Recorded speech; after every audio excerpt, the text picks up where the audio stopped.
Matt Lowen asks, in psychology, is there a well-regarded encyclopedia of emotions? Yeah, you're probably looking for a simple, useful explanation of emotions. Nothing like that exists. We don't even have a definition for what an emotion is. At least not one that scientists agree on. The problem with defining emotion is we don't always experience emotions the same way. Anxiety might make you want to avoid something, but it could make me want to over-prepare. Emotions are unpredictable. Our minds try to understand the sensations in our bodies, the thoughts in our heads, and the things that are happening around us. Emotions somehow emerge out of that soup of stuff. Sometimes there's a clear match. Your best friend moves away, you feel slowed down, and you keep thinking about how much worse things are going to be without your friend nearby. You're obviously sad. But sometimes things aren't so clear. Let's say your stomach feels weird, you can't focus, and your head hurts. Maybe that's anxiety, but it could also be disgust. Or maybe you're hungry, or you're getting sick. Even if two people are in the exact same situation and are experiencing the exact same sensation, they might have different emotions. Imagine two friends in line for a roller coaster. As they hear people screaming on the ride, their heart starts to beat faster and faster. One of them is scared, the other is excited. What do we make of that? Sometimes emotions just don't make any sense. So here I have some peanut butter, and here I have a clean diaper. Now, if I combine the two and served you some yummy peanut butter from the diaper, would you have any? Probably not. In fact, I'm guessing you're getting a little disgusted just looking at this. Okay, let's put that away so the peanut butter poop does not drop on anything here. This is why we can't define emotions. They're weird, unreliable, irrational. Some psychologists don't even believe they exist. This is bonkers. I mean, my job is to help people with their emotions. How can I do that if we're so clueless about what emotions are? But you want an encyclopedic, simple explanation. So let me do my best to explain how I understand emotions and what I do to help my patients with their emotions. And let's focus on the emotions that always come up in therapy: fear, anger, and sadness. Emotions organize your mind and body to move towards something or away from something. Just right now, when you saw that peanut butter poopy diaper, your mind and body were probably focused on getting away from the screen. Emotions help us to take action. Fear gets us to safety. Anger pushes us to correct a wrong. Sadness has us withdraw to reflect on our life. Emotions communicate important information to other people faster than we can with words. If you're scared, your face tells people around you that there's danger nearby. Our emotions can even change other people. If you're upset and having a bad day, people will probably get out of your way. And if you're sad, they might offer to help. Emotions are the foundation of our intuition, and if you understand them, you're better equipped to navigate school, work, and relationships. But some of us might have a hard time with emotions. Emotions might feel too intense, like when sadness makes it really hard to get anything done during the day. Or they can limit your life, like when anxiety makes it hard to talk to another person. Why does this happen? Well, some of us are genetically wired to experience emotions more intensely. Remember those roller coaster kids? One of them might have been born with anxiety turned up and the other had anxiety turned down. Some of us grow up in a home where we're taught to deal with emotions in an unhealthy way.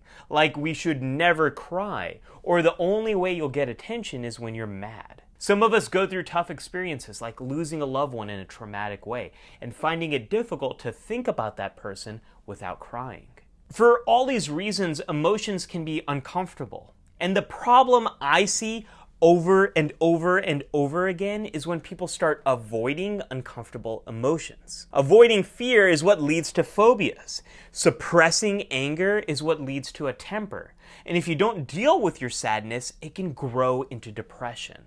You can't change your emotions by avoiding them. The only way to control your emotions is by getting comfortable being uncomfortable. This means really understanding how you experience emotions. Something I do with my patients is watch the first 10 minutes of Up and track our emotions, because that movie gives me all the feels, like literally all the feels. I also use sad songs, funny videos, and angry political ads. The more my patients do this, the less mysterious their emotions become. And my patients also learn that their emotions don't last forever. They're like waves in the ocean. They rise, they fall, and then they disappear. Once my patients understand their emotions better, then we focus on the sensations that cause them the most discomfort. If you hate the feeling of a racing heartbeat, we'll do jumping jacks in my office to get you used to that sensation.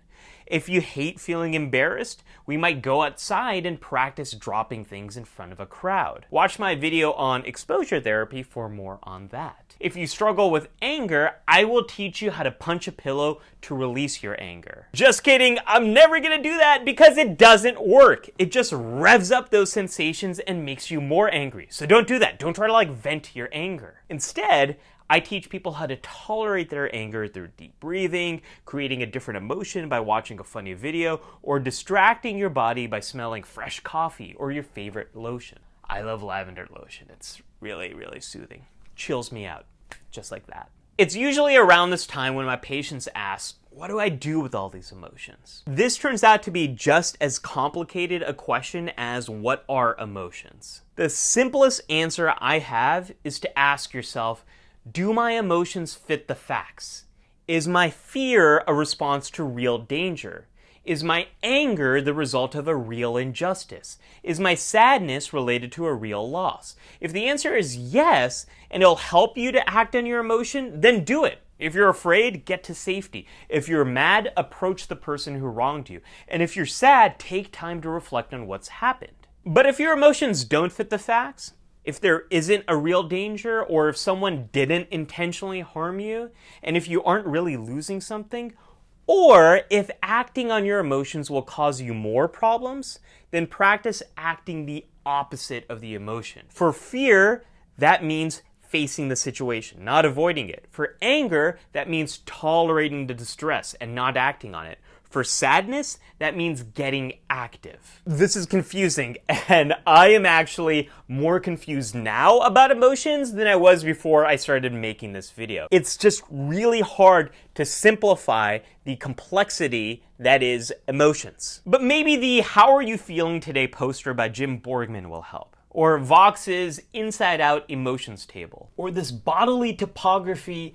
of emotions from Numenma et al. I also like Robert Plutchik's Wheel of Emotions. One more tip, if you want to feel less intense emotions, make sure you take care of yourself. The less hungry, thirsty, and sleepy you are, the less pain you have in your body, the less sensations you experience, and consequently, the less intense your emotions are. Now, most of the skills I talked about today in this video come from dialectical behavior therapy, but if you want an easy introduction into how to apply some of this stuff, check out Ellen Forney's book, Rock Steady. It's this graphic how-to guide on to do the stuff that we talked about. What emotions do you want to learn more about? Let me know in the comments below. Special thanks to @Lowen for submitting this question. If you have a question, tag it on social media with hashtag ThePsychShowQA.